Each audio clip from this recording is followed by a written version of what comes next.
बोरिवलीच्या Magathane metro स्टेशनच्या बाजूलाच सुरू असलेल्या इमारतीच्या बांधकामांमुळे नागरिकांच्या डोक्याचा ताप दिवसेंदिवस वाढतोच आहे.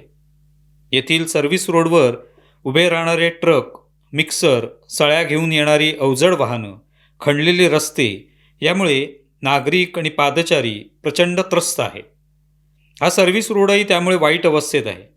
तिथे साचणारं पाणी, त्यामुळे चालण्यासाठी नसलेली जागा यामुळे पादचाऱ्यांना मनस्ताप होतोय. मागाठाणे स्टेशनपासून चालताना पादचाऱ्यांना या सगळ्या त्रासाला सामोरं जावं लागतंय. या संदर्भात वारंवार तक्रारी केल्या जात असतानाही त्यावर ठोस कारवाई होत नाही. उद्या एखादा अपघात झाल्यावरच कारवाई होणार का, असा सवाल लोक विचारत आहेत. याबाबत मनसेने आंदोलन करत याविरोधात आवाज उठवलेला आहे. मनसेचे युवा नेते अमित ठाकरे यांच्याशी चर्चा करून मनसेचे महाराष्ट्र संघटक मिलिंद घाग यांनी हे आंदोलन करत सर्वसामान्यांना होत असलेल्या त्रासाबद्दल संताप व्यक्त केला आणि हे जर थांबलं नाही तर आंदोलन अधिक तीव्र करण्याचा इशारा दिला.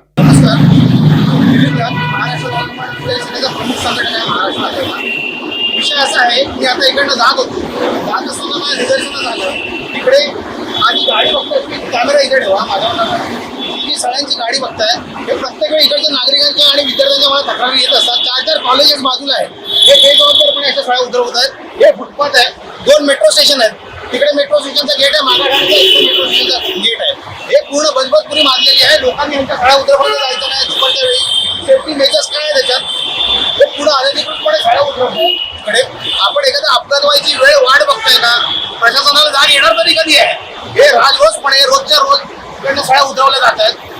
आज मी नेमकं असताना इकडे मला काही ही गोष्ट दिसली. पहिल्या गाडी बाजूला लावून काम थांबवलंय.